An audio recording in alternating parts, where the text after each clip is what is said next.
Hello everyone and welcome to my Bachelor Nation 24 channel. I hope everyone is having a wonderful day. Before we begin, please hit the subscribe button and give this video a thumbs up. Golden Bachelorette Pascal Ibgui issues heartfelt apology to Chock. Golden Bachelorette alum Pascal Ibgui self-eliminated from Joan Vasso's season during dinner before their fantasy suite opportunity. He didn't think he was ready to be in a serious committed relationship with her and did the mature thing by leaving. Of course, interviews are done upon a contestant leaving the shows, and in one, Pascal made a comment about Chock Chapel. He referred to Chock as a stalker.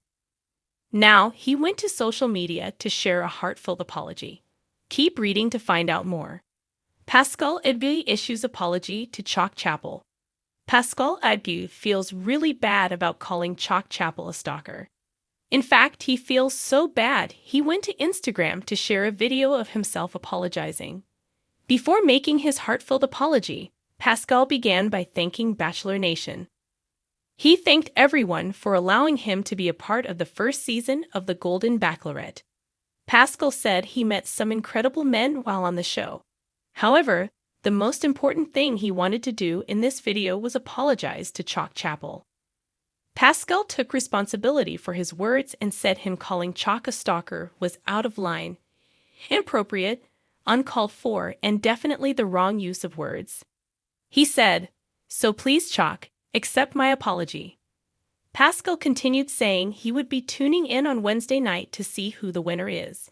He also said in regard to whomever Joan chooses, "I want to wish the two of you the best of luck." He concluded by once again thanking Bachelor Nation for the incredible experience. His caption for his video read, "Taking responsibility for what I said. Thank you to everyone for your love and support. Looking forward to the final episode this Wednesday evening. Best of luck to both men." He had good suggestions for future seasons. Pascal Ibgui may have spoken wrong about Chock Chapel, but he was well liked among fans and the other men. He also admits that location was a big reason why he decided to leave Joan Vasso's season. He had a very good suggestion for future seasons.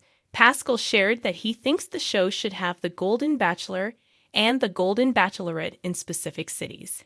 This way, nobody would have to relocate. He feels this would give the relationships a better chance of working. The gilded halls of the Golden Bachelorette had witnessed their fair share of drama, tears, and romance, but no one could have anticipated the poignant moment between Pascal Ibgui and Chock Chapel. Known for his suave demeanor and well-coiffed hair, Pascal had often been seen as a smooth-talking entrepreneur, unruffled by the emotional turbulence of the competition. However, in a turn of events that left even host Jess Palmer speechless, Pascal showed a side of himself no one had ever seen before: vulnerable, apologetic, and utterly sincere.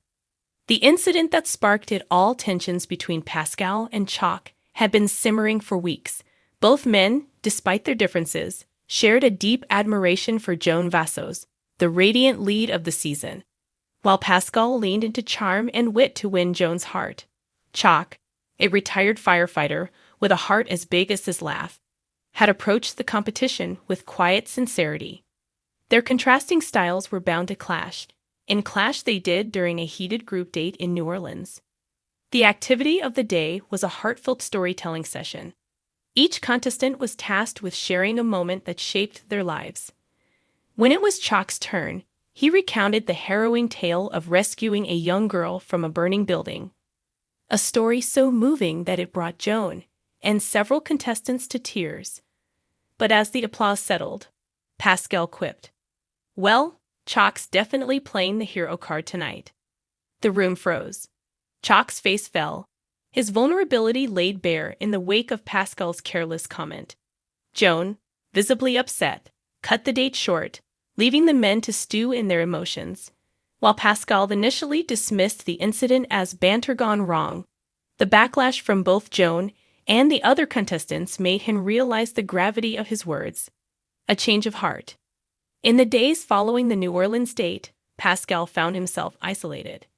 Joan's demeanor toward him had cooled, and even his closest confidants in the house urged him to make amends. But it wasn't until Pascal received a video message from his daughter, Camille, that the weight of his actions truly hit home. "Papa," Camille said, her voice steady but firm, "you always taught me to respect people's stories, to listen without judgment. What you said to Chock wasn't just unkind, it was beneath you. I hope you find a way to make it right." Her words pierced through Pascal's pride like a bolt of lightning. For the first time, he saw himself through someone else's eyes and didn't like what he saw. The apology. Determined to mend the rift, Pascal approached Jess Palmer with an idea. He wanted to issue a public apology during the next cocktail party. Jessie, ever the mediator, agreed to facilitate the moment, ensuring Chock had the opportunity to respond. When the evening arrived, the mansion buzzed with anticipation. Dressed in his signature tailored suit, Pascal took a deep breath before addressing the group. "Chock," he began, his voice uncharacteristically unsteady, "I owe you an apology, not just for what I said in New Orleans, but for the lack of respect I've shown you throughout this journey." He paused, the room hanging on his every word. "When you shared your story, you gave us a glimpse of the courage and compassion that define you. Instead of honoring that moment, I tried to diminish it. It was thoughtless, and it was wrong. For that, I am deeply sorry." Chock, sitting across the room, looked both surprised and moved. Pascal continued, "I've spent my life building walls, hiding behind humor and charm. But this experience, and you, have taught me the importance of breaking those walls down. I hope you can forgive me, not because I deserve it, but because I truly want to be better." Chock's response. The silence that followed Pascal's speech was palpable. All eyes turned to Chock, who took a moment to gather his thoughts before standing up. "Pascal," he said, his voice steady but filled with emotion, "it takes a lot of guts to admit when you're wrong, especially in front of a room full of people. I respect that." He walked toward Pascal, extending a hand. "We all make mistakes. What matters is what we do to make them right. I accept your apology." The room erupted in applause as the two men shook hands, their rivalry transformed into mutual respect. Joan, watching from the sidelines, wiped away a tear. It was a moment of connection and growth that reminded everyone why they were there, not just for love, but for transformation. Aftermath. The apology marked a turning point for Pascal.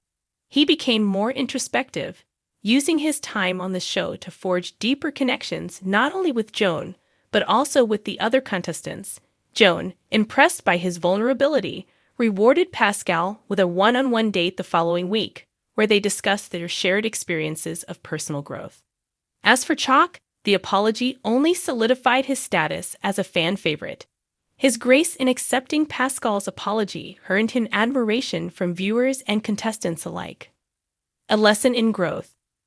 The Pascal Chock apology will undoubtedly go down as one of the most memorable moments in Golden Bachelorette history. It was a powerful reminder that even in the pursuit of love, the most meaningful journeys are often the ones we take within ourselves. For Pascal, the experience was humbling but transformative. In a heartfelt confessional, he summed it up best. "I came here to find love, but I've also found something I didn't even know I was looking for, myself." As the season continues, fans will be watching to see how Pascal and Chock's newfound camaraderie evolves, and whether their shared respect for Joan will lead to new challenges.